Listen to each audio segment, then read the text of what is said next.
بەناوی خودای بەخشندەی میهرەبان ملیارەها ملیار حەمد و سەنا و سپاس و ستایش بۆ ذاتی پاکی ئەڵڵا کە خاوەنی هەموو ناز و نعمەتەکانە.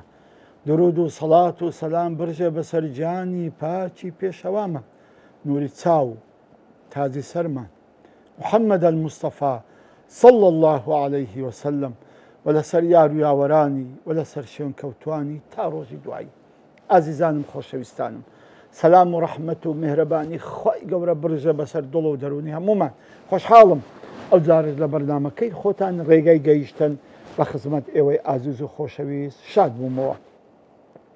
لە حەڵقەی ڕابردوو باسی ئەوەمان کرد ئەبێ بەڕاستی جوان بە وردی لە هەموو کار و هەموو کەسابەتێک و هەموو هەستان و دانیشتەکانمان ورد ببینەوە حسابیان لەگەڵ بکەین. گوتمان هەر کارێک کە ئەنجامی دەدەی پێش ئەوەی ئەنجامی بدەیت دەبیت چار پرسیار لە خۆت بکەیت. یەکەمین ئەو ئیشە پێم دەکرێت یان پێم ناکرێت، دووەمین ئەو ئیشە خێرە یان شەڕە، سێم ئەوە بۆ خوایە یان بۆ خوانیە، چارەمین ئایا بە تەنیا پێم دەکرێت یان دەبی خەڵکم لەگەر بیکاتن. ئەوە جوابمانداوە لە حەڵقەی ڕابردوو. ئێستا دێینە سەر ئەوەی پاش ئەوەی کە کارەکەت کرد دەبی سێ شتیت کە ئەو جارە محاسەبەی خۆت لەسەری بکەیت. لەسەر سێ نوقتە ڕاوەستی کەوا پاش تەواوکردنی کارەکەی. یەکەمین حسابی خۆت بکەیت، حسابێکی ورد لەگەر خۆت بکەیت، ئایا بەڕاستی ئەو ئیشەی کە کردیتم بە تەواوەتی و بە مەزبوطی کردیتم بۆ خوایان نە. چونکە حەقی خوا لەو کارانەی کە دەیکەین پێنج شتە. حەقی خوا لەو کارانەی کە ئەنجامی دەدەین پێنج شتە. یەکەمین ئەلئیخلاس، بەڕاستی دەبێ ئەو ئیشەی دەیکەی خاڵیسەن مخلیسەن لە بۆ خوای گەورە بی، نەک ١٨٩ دەبێ 100% بۆ خوای گەورە بی. چونکە ٩٩ بۆ خوای بی، یەک بۆ خوای گەورە نەبی خوا نایەوێت. خوای گەورە لە حەدیثێکی قودسی پێغەمبەری خوا عەلەیهی سەڵات وسەلام دەفەرمی، خوا دەفەرمی ئەنا ئەغنە الشوڕەکائی عەن الشرک، بێمنەتترین و دەوڵەمەندترین کەسم لەو کەسانێک کە دێن شرک و هاوتان بۆ پەیدا دەکەن لە کار و کردەوەکانی خۆیاندا. منەتم نییە ئەو کەسەی 100% ئیشێکی لە بۆ من نەکە من نامەوێت. ئەو زۆر مهمە. ئەو ئیشەی کە دەیکەی کە دەتەوێت خاڵیسەن مخلیسەن بۆ خوا بێ، بەو وەجهەی بێ کە خوا دەیهەوێ، دەبێ پێش شەرفی پێدا بێ. یەکەمین ئەو ئیشە خاڵیسەن مخلیسەن لە بۆ خوا بێ. دوو دەبێ متابعەت الرەسوول، دەبێ ئەمە لەسەر ڕێو شۆنی محەممەد الموستەفای بێ صلی الله عليه وسلم. نەک بە خۆت ئیشێک بکەیت نە پێغەمبەری خوا نە ئەسحاب نەیان کردووە ئەتوو بێ ئەنجامی بدەوە بە عیبادەتیشی تێ بگەیت. هیچ عیبادەتێک ئەگەر لەسەر ڕێو شوێنی محەممەد الموستەفا نەبێ ڕەدە كل أمر ليس عليه أمرنا فهو رد. هەر شتێک کەوا ئەمری پێغەمبەری لەسەر نەبێ عەلەیهی سەڵات وسەلام ئەوە ڕەت دەکرێتەوە لەسەر ساحێبەکەی خۆت. لێکەواتە دووەم شت دەبی متابعەت الرەسوول، ڕێک ئەو ئیشەی کە کردوتە لەسەر ڕێو شوێنی محەممەد الموستەفا بێ صلی الله عليه وسلم. خاڵێکی تر ئەوە دەبیتن مەشهەد الئیحسان، بەڕاستی دەبێ بزانی کە ئەم ئیشە هەر فەزل و چاکەی خوایە لەگەری کردووی، هەر ئیحسانی خوایە لەگەری کردووی. دەبێ بزانی کاتێک کە ئیشەکە دەکەی بزانی خوا دەتبینی. وتمان مەقامی ئیحسان چییە؟ ئەن تعبد الله كأنك تراه فإن لم تكن تراه فإنه يراك. کەواتە دەبی لە هەر ئیشێک کە دەیکەی بەڕاستی بە مەقامی ئیحسان بیکەی و بزانی کە ئەو ئیشەی دەکەی خوا دەبینی. جا ئەگەر ئیشێک بکەی و خوا ببینی چەند بە ئیخلاسی دەیکەی، چەند بە دروست و ئیتقان و جوانی دەیکەی، خۆ یەقینتە خوا ئەتوو دەبینی. ئەگەر ئەتوو زەتانی خوای گەورە ببینی خوا ئەو دەبینی. کەواتە کە دەدەبینی بەڕاستی دەبێ ئەو ئیشەی یەکەم بە ئیخلاس بکەی، دووەم ڕێو شوێنی محەممەد الموستەفای بی، سێم ئیشەکەی ئەوەندە بە ئیتقان و جوان بکەی کە بزانە خوای گەورە ئەتبینی. ئێمە کە کاتێک ئیشێ دەکەین ئەگەر ساحب ئێشەکە ساحب کارەکە ڕاوەستابی چەند بە جوانی ئیشەکان دەکەین، چەند بە بێزەرەر ئیشەکان دەکەین، چەند بە مەزبوطی ئیشەکان دەکەین. ئێکەواتە صاحبی کار ئەڵڵایە ئەو دەتبینی تەمەشات دەکە دەی بەڕاستی دەبی لە کاتی ئیشکردە مەقامی ئیحسان لەبیر نەکەی. ئەو جارە شهودی منەت الله عەلەیک، بەڕاستی دەبێ بزانێ ئەو ئیشەی کە کردیتە تەنها فەزلی خوا و چاکەی خوایە کە لەگەری کردووی، لەبەرەوەی هەر خوایە عەقڵی دایتێ، هەر خوایە دەست و قاسی دایتێ، هەر خوایە فەزلی پێبەخشی، هەر خوایە پارەی پێبەخشی، هەر خوایە وەی کردێ کە ئەو فەقیرە موحتاجە دڵی نەرمبی لێت وەرگری و چاکەکە لێ وەرگری. کەواتە هەر ئیشێک دەکەی هەموو فەزل و چاکەی خوایە. لا حول ولا قوة إلا بالله العلي العظيم. بەڕاستی نە حەولی منە نە قووەتی منە، بەڵکو هەمووی خوایە کە هاوکارم بۆ کە ئەو ئیشە بکەم. سبحان الله. لە حەدیثێکدا هاتووە ئەفەرموویتن حەمەلەت العەرش کاتێک خوای گەورە عەرشی خۆی دروست کرد پێیانی گوت ئەو عەرشەی من هەرگرن، فەرموویان یا ڕەبەنا چێ ئەو عەرشەی توی پێ هەردەستی یا ڕەب کە جێگەی جەلال و عەزەمەتی تووە. فەرموویان بڵێن لا حول ولا قوة إلا بالله. یەکسەر ئەوانش گوتیان لا حول ولا قوة إلا بالله. سبحان الله یەکسەر عەرشەکەیان هەرگرت. جا بەڕاستی ئەمە زۆر گرینگە. لا حول ولا قوة إلا بالله دەبی بزانی کە هیچ حەوڵێک همەتەکت غیرەتەکت حەوڵدانەکت هەمووی ئیخوایە، هەموو جوڵە و حەرەکەی چێژیت ئیخوایە، هەرچی قووەتە هەرچی حەوڵە هەرچی جوولانەوە هەموو ئیخوایە پێیداوی کە ئەتو ئەو خێرە بکەیت، کە ئەو چاکەیە بکەیت، کە ئەو فەزلە بکەیت، کە ئەو کارە باشە بکەیت. ئەها بزانە دەبی منەتی خوای گەورە لەسەر خۆت ببینی لە ئیشەکاندا. ئەو جا پاشان دەبێ محاسبەی نەفسی خۆش بکەیت کە زۆر مقەسری بەرامبەر خوای گەورە و زۆریش مقەسری. بەڕاستی کاتێک هەر کارێکت دەوێ ئەو کارت تەواو و مەزبوط بێتن دەبێ ئەو پێنج شەرتەی تێدا بێ. یەکەمینمان گوتمان ئیخلاسی تێدا بێ، دووەمین متابعەت الرەسوولی تێدا بێ، لەسێر ڕۆشوونی محەممەد المستەفا بێ صلی الله عليه وسلم. پاشان گوتمان دەبێ مەشهەدی ئیحسان دەبێ بزانی کە ئەوە خوا تەمەشات دەکا و دەبینی و منەتی خوای گەورە لە ئیشەکەتدا ببینی بزانی ئەوە هەر منەتی خوایە وەی لێ کردو کە ئەو ئیشەی بکەی. ئاخریش بەڕاستی هێشتان خۆت بە مقەسر بزانی بەرامبەر خوای کە دەبای زۆر چاکتر و باشتر و مەزبوطتری بکەیت. بزانە لە پاش عەمەل چەند گرینگە بەو شێوەی ئەتو حیساب و کتاب لەگە خۆت بکەیت.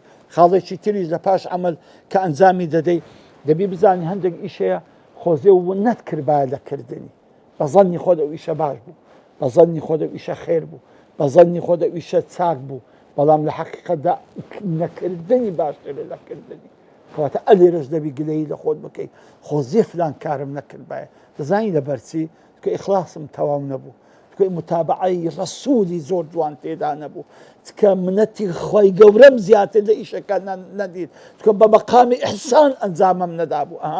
کەواتە بەڕاستی هەندێک کار هەیە، هەندێک کردەوە هەیە تەمەنا دەکەین نەمان کردبا کەواتە پەشەمانی لەکردنی حەزت دەکرد نەتکرد بە خۆ کارەکە باشی بووە بەڵام بەو شێوە نەبووە کەوا لایقی ذاتی پاچی ئەڵڵا بیت.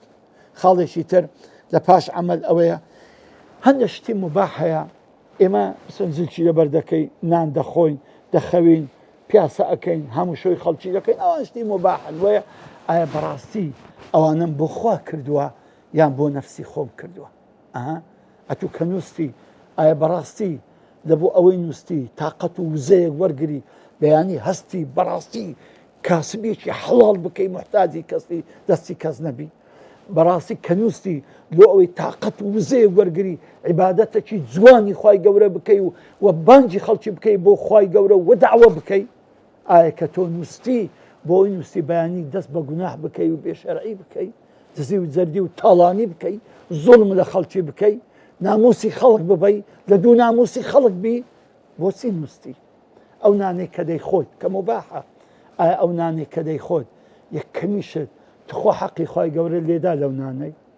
تخوا ئەو نانێک کە هاتە پێشت حەڵاڵ بوو پاشان بسم الله لێ کرد بەڵام وەکو پێغەمبەری خوا عەلەیهی سەڵات وەسەلام نانی خوارد متابعەت الرەسوول ئەوا خواردم کە نانەکەم خوارد منەت و فەزلی خوای گەورە لە نانەکەم دیتم یا ڕەبی ئەو نانە تەنها خەڵاتی تووە ئەگەنا ئەو قاپە برنجەی لە پێشمە خوایە هەزار کەس پێماندی بوو هەتا هاتە پێشم یەک قاپە برنج ئازیزانم کە ئێمە دەیخۆین 1000 کەس پەیماندی بووە هەتا هاتە بندەستت 1000 کەس لەوەرە حسێ بکە ئەو قاپە برنجە بڵێ لە پاکستان دەچێندرێ دەزانی ئەو فەلاحە ئەوە زاری چوو عاردی کێشایە ئارەقەی ڕەش و شینی کردی بە هەزاران فەلاح ئەوە خەریکی ئار کێشان چێلانە ئەوە تەنەکتەرە ئەوە بە مادیبوونە ئەوزە ئاوی لۆ ڕاکێشە ئەوزە پاشان ئەو برنجەی بڕۆ تۆی برنجەکەی بکڕە پاشە وەرە بیچینە پاشە 6 مانگ لە ناو قوڕێ بە چکە برنج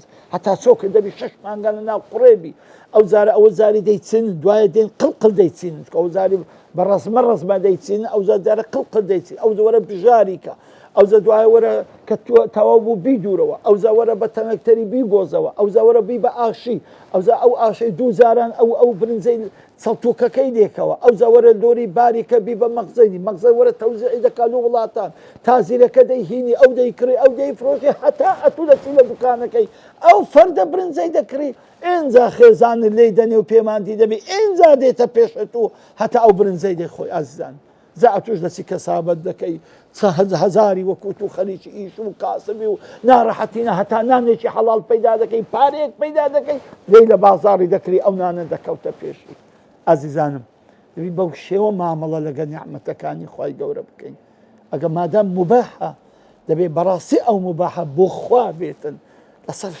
ڕێی شۆنی محەممەدەن مستەفا بێ صلی الله عليه وسلم ئایا ئەو زرکە لەبەر دەکەی بۆی تەکەبوری پێ لێدەی بۆ ئەوی لەسەر فەقیران خۆت پێ هەرچێشی دوی نەوعی قوماشەکە ئیفتیخارە خەڵک نیتی ئەو قوماشە ئەو خەیاتی ئەم لەکنی دەدورم بەوەندەی دەدوری ئەوە دەچن بەوەندەی دەدور هەر لە خۆ پێ هەرچێشانێ لۆ تەکەبوڕێ یان لۆ ئەوەی بەڕاستی ستری عەورەتکە دوی جوانت کاتن دوی بڕە کەسایەتی و شخصیەتێکی جوانت بداتی و معقول دی یان لۆ ئەوەی تەکەبور لەسەر فەقیر و هەزاران لێ بدەیت هەموو ئیشە مباحەکانمان بەڕاستی دەبی لێ پێچوونەوەی لەگە بکەیت ئەگەر ئێمە توانیمان بە ئیشە مباحەکانمان ئەوها لێ پێچینەوە بکەین واللهی هیچ ئیشێک ناکەین تەنها بۆ خودای رب العالمین نەبێت دەی کەواتە ئەو ئیشانەی کە ئەنجاممان داوە بەو شێوە محاسبەی لەگە دەکەین یەکەمین لەسەر ئەو شتانێک کە فەرز کراوە لەسەرمان ئەو شتانێک کە فەرز کراوە لەسەرمان وەکو ڕۆژی و نۆژی و زەکات و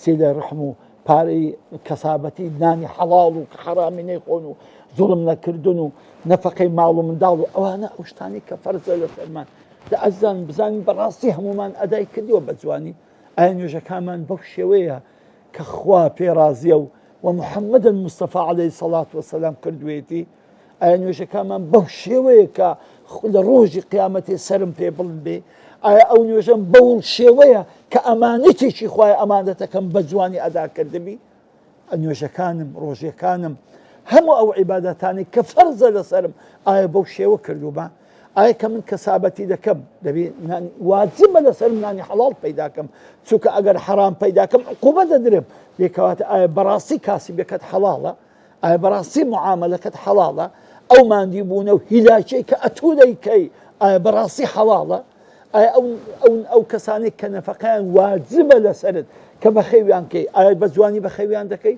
ئایا داک و بابی خۆت كواجب لسرد باش بلا قريان ولا تقل لهما أف ولا تنهرهما وقل لهما قولا معروفا تخوا أتو لك داكو بابي خود آواي لك خيزانت كأوانا أسيري بندستيتون أوانا أمانتي إخوان لايتو براسي بزواني لقليان دزوليتوا بريشي لقريان دزوليتوا مدالكان أي نفقيان ددي أي أو مدالانة يخسيري خلق نكردون برسي نكردون ئای وەت کردووە ژن و ماڵ و منداڵن محتاجی خەڵک بن بچن قەرکەن تۆ هەیتن بەڵام نایان دەیە ئایا بەڕاستی ئەو ماڵ و منداڵت فێرە دین و ئەخلاق کرد فێرە قورئان کرد فێرە نوێژ کرد فێرە خۆشەویستی خوا و پێغەمبەری خوات کرد ئایا ئەوانت پاراست لە گوناح شەڕەف و ناموست پاراست لە گوناح ئیتر دەبێ ئەم شتانەی کە واجبە لەسەرت ئازیزانم هەمووی بە جوانی و بە وردی هەمووی حسابی لەگەڵ بکەیت ئەوزە پاشان قۆناغێکی تر لە محاسەبەدا زادەی ئەو شتانەی کە حەرامن ئایا بەڕاستی ئەم خۆم تووشی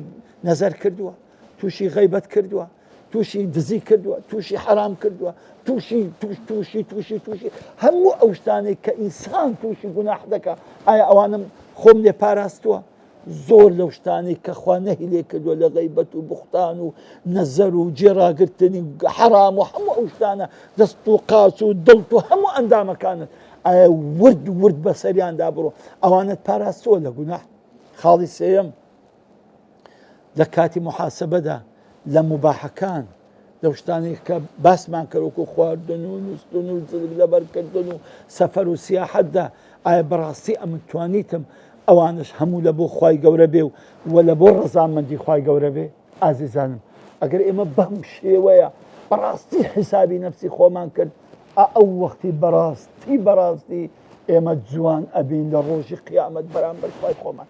ئەبەو شێوە نەفس تەسکیە دەبێت، ئەبەو شێوە بەڕاستی حیسابی لەگەڵ نەفسی خۆ دەکەی بۆی ئەگەر غەڵەتێکم کردووە هەردەستی تۆبە دەکەی و دەگەڕێیتەوە و ئەگەر چاکەیەکم کردو سوپاسی خوای گەورە لەسەر دەکەی. پاشانیش ئاخری ئایا ئەمن ئەو کاتانێک کە هەیتم ئەو کاتە بە قیمەتانە ئەو کاتە گرنگانە کە سەرمایی ژیانمە ئایا بەڕاستی ئەو کاتانەی خۆم بە چاکە و بە پیاوەتی و بە کاری باش بەسەر بردووە یان بە شتی پرۆپوچ و شتی بێمەعنا و شتی بێفائیدە و بە بەلاش و حەلاشم هەر هەموو لە دەستە خۆ چواندووە. ئازیزان بەڕاستی بەو شێوە ئێمە دەبێ خۆمان محاسبە بکەین چونکە ڕوکنی ئەساسی تەزکیەی نەفس لە محاسبەکردن دەست پێ دەکات. وەکو ئیمامی عومەر فەرمووی حاسبوا ئەنفوسەکم قبل ئەن تحاسبوا. تاکو دیدار و تەواوکردنی ئەو بابەتە بەخوای گەورەتان دەسپێرم. والسلام عليكم ورحمة الله وبركاته.